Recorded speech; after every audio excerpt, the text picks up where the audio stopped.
So hey everyone, welcome back again. In this video, we will talk about collection types and single types. So we will see what is the difference between a collection type and a single type. So here on my screen, you can see we have collection types and single types. In collection type, we have article, author, category, users, and in single type, we have about and globals. So the difference between both are is that article or in this collection type you can have as many entries as you want. Like you can have three, four, even 10 or 100 or thousands of entry. But in single type, you will not have this much. In single type, you will have only one data type. For example, let's say you have a site called acme.com. In acme.com, you have a blog section where you can have as many blogs as you want. One, two, three, or 100. You also have contact us page and about us page. So typically website have only one contact us page and only one about us page, not 100 or 1000 about us page or contact us page, right? So this is the difference between a collection types and single type. So this is how you will differentiate between whether you need a collection type or you need a single type. So just refer this example of acme.com. I just told you that if you have so many datas and like 100 or 1000, you will always go for the collection type. And if you have only one single page like about us or contact us page, then you will always use a single type. So that's it.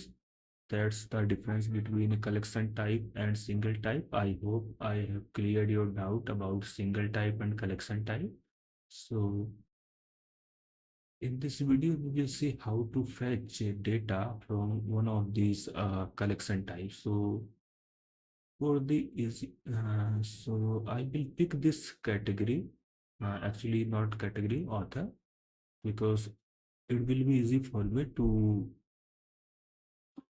teach you how to fetch data from these collection types, more specifically author collection type. Because if you move on this article, you will see we have lots of field. So I didn't explain you about these uh, field like this. This one is called a dynamic zone. Inside dynamic zone, you have this rich text editor. This is a component. So I will later explain you what is dynamic zones and what are the components and how you can use them. So for the time being, we will stick to this author collection type and I will show you author collection type and let me show you how to fetch data from this collection type.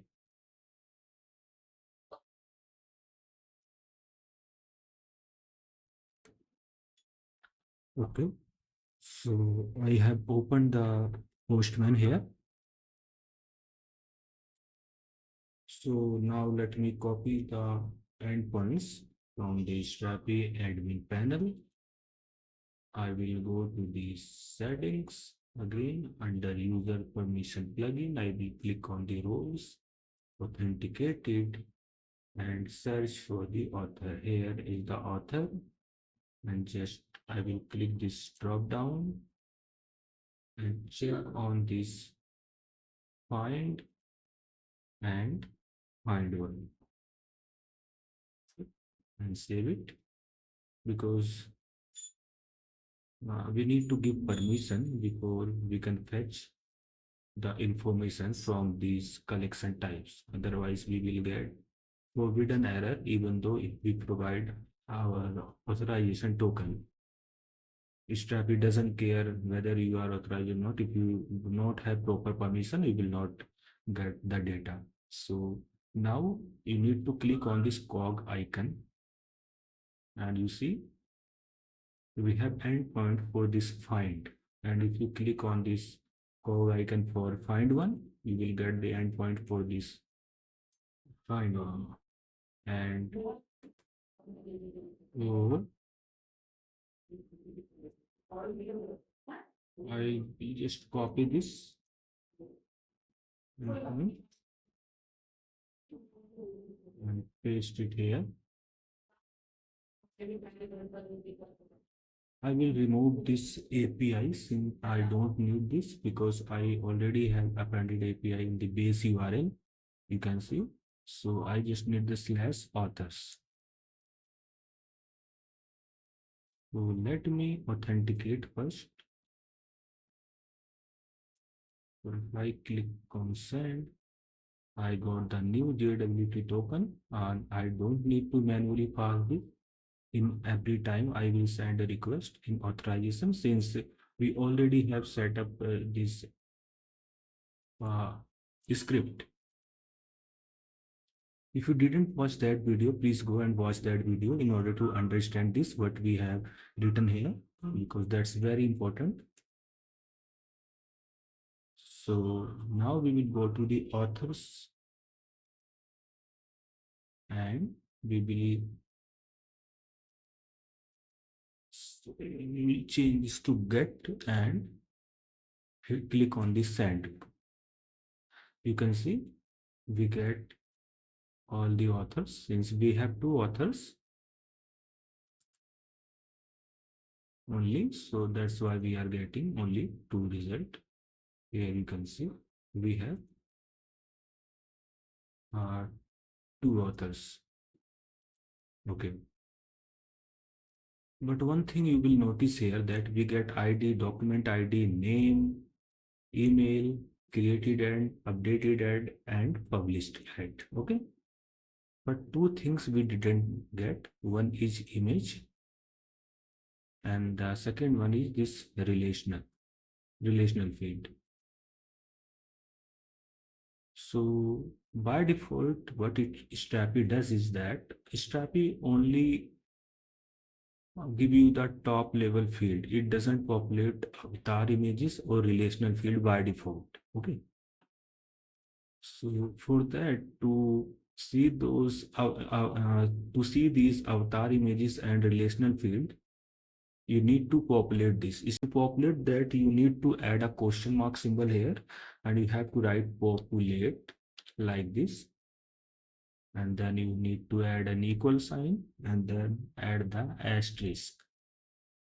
So if I will click send this time, so you can see I got my avatar images, my profile images, and a relational articles. And this is the second relational field articles. But this is empty. That's because we have this in draft mode.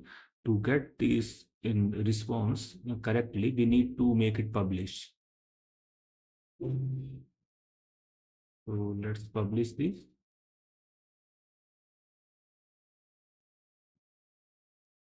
Okay, this is published. Let me also publish this one.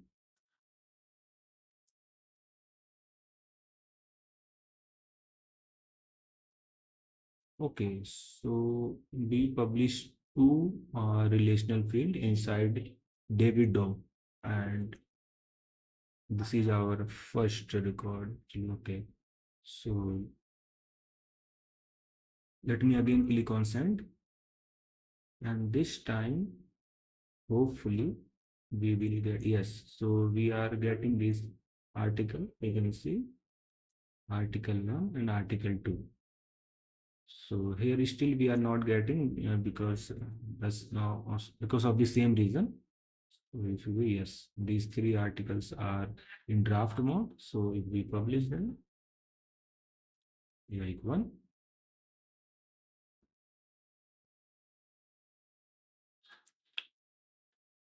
don't now again if we click on send, okay, so we get that article there. Okay, but the syntax is just so here populate is equal to asterisk. This is not good for performance reasons, so this is discouraged to use this. So in the next video we will see how to fetch data by selecting just the field that we need. Okay, so I will show you how to select a particular field that you need, and then you can utilize it properly. Thank you so much and have a great day ahead.